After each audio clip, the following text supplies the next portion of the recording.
Bozo and the Storyteller by Glaister. Visit www.bozoandthestoryteller.com. Chapter 1. The Storyteller. With the rising of the second crescent moon over the craggy mountains, the Bloons realized that it was almost time for the story to begin.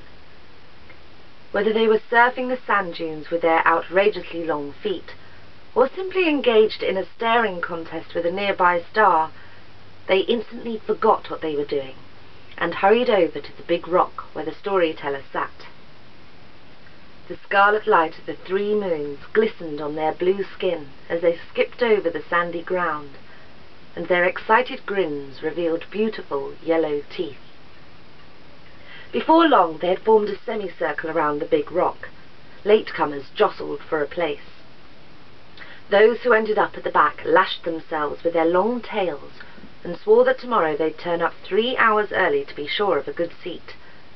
Bloons could never remember anything for long, though, and they soon forgot their disappointment as they waited anxiously for the story to begin. The storyteller sat above them on his stone perch, his eyes closed in deep meditation. He sat motionless, save for the twitching of his large grey ears that seemed to be searching for a distant signal. His skin was pale and thin, and wrapped around his skull like the parchment of an old manuscript, his biography written in the sag of his cheeks and the lines around his eyes. Whether it was because of his drooping moustache or the melancholy look in his timeless eyes, the storyteller seemed this evening to be far older and weaker than ever before. He was, of course, older than all of the Bloons put together, but now, as his trailing white hair and goatee beard stirred in the breeze, it occurred to them that perhaps the storyteller would not be with them forever. The prospect didn't bear thinking about. The storyteller opened his eyes. They seemed to protrude so far from their sockets that each of his listeners felt that he was looking directly at them. A hush fell as his eyes turned from red to amber, and then finally to green, signalling that he was about to speak. "My dear Bloons," he began in a voice that seemed as faint as the light from the distant galaxies, "I passed my younger years travelling between the stars, unearthing the secrets that they yielded and sharing my wisdom wherever I went. I was bold, learned, and profoundly unhappy. It was only when the invisible currents of the universe carried me to Bloonland that I found meaning in my life. In the 3 decades that I have passed here, I have found the simplest of treasures that every traveller longs to discover, a home. Among such foolish and touching company, I have felt welcome and loved in a way I never imagined possible. Together we have watched the story unfold, and for a long time it was my salvation." He paused to breathe, and it sounded as though his lungs were full of dust. Swallowing heavily, he raised his head and continued. "For 10,000 nights I have told you the story, and for 10,000 nights you have gathered to listen. Once the looks on your faces inspired me to carry on living, as each night we travelled together through the latest chapter. I suppose that for most of you I remain a fearsome old man, irritable and aloof. Yet with the story, a piece of my mind became real, and you have come to know me better than any other. However, I can no longer ignore the fact to which I have closed my eyes and ears for so long. The telling of the story has finally taken the very life out of me, and soon I shall die. 10,000 nights is too short a time to have lived with such delightful folk, but now we approach the end. My soul shall float away on the breeze, and the story will be no more." A great gasp went up around the circle, as they saw there was no glint of humour in the storyteller's eyes. They had not changed colour. Some of the balloons stuck their fingers deep inside their ears in the hope that they might be able to keep out the storyteller's words. "Tell us that the moons will fall out of the sky," they moaned. "Tell us that the light of the stars will go out like a candle. Tell us anything but that the story will end."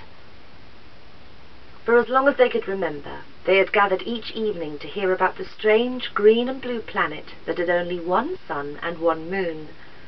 That alone would have evoked the sympathy of any balloon, but the storyteller said that hardly anyone bothered to look up at the skies these days. Instead, they had captured tiny creatures called elekitrons and forced them to make light. The antics of the humans who lived in the story left the balloons weeping with laughter, and they spent their days chatting about the previous night's chapter. In reality, of course, they had little else to do. Life in Balloonland was a stress-free existence of eating, drinking, and clowning around. When they were hungry, they simply bent down and took a bite out of the cheesy planet itself. Then they washed it down with a drink from the fermented streams that flowed down from the grape bushes in the hills. They made merry in the mornings, and sometimes impersonated the humans from the story, strutting around the place with a self-importance that left the other balloons on the ground clutching their sides in hysterics. A long nap through the heat of the day, and it was soon time to go and listen to the storyteller. In truth, they knew very little about the old man. None of the balloons could quite remember when he had arrived on the planet, and none wasted time on such an abstract question. They loved him for the story that he told, but otherwise he was something of a mystery to them. The sight of him gazing up at the constellations and working away on his charts made them feel sleepy and gave them uneasy dreams. The storyteller belonged to a world, another world of languages and symbols, mathematics and mystery. Nothing for a balloon to be worried about. While they loved the story, they tended to avoid the storyteller and passed their days on the other side of the planet. Only one of the balloons, a tubby youngster by the name of Bozo, ever sought out the company of the storyteller during the day. He would look over the old man's shoulders as he worked on his papers. The sight of the strange script filled him with wonder and fear. Occasionally the storyteller would deign to tell him what it all meant, explaining the meaning of the strange words, or encourage the balloon to learn the foreign alphabets. But then the letters would wriggle out of focus, and more often than not, Bozo dozed off on the storyteller's shoulder halfway through the lesson. And now, as all of the other balloons attempted to plug their eyes and ears, Bozo was the only one who tried to face up to what the storyteller was saying. He began to think very hard, and flipped upside down to sit on his head so that the blood would flow to his brain. He screwed his eyes tight in concentration, and attempted to create some space in his head so that an idea would come along. Presently, he felt one come looking for a nest, and he trembled slightly as its invisible wings fluttered against his cheeks. He struggled to keep perfectly still, and held his breath so as not to scare it away. Slowly, and with a great deal of caution, the idea floated around to his ears, and made the unusual decision to make its home in the mind of a balloon. Visit www.bozoandthestoryteller.com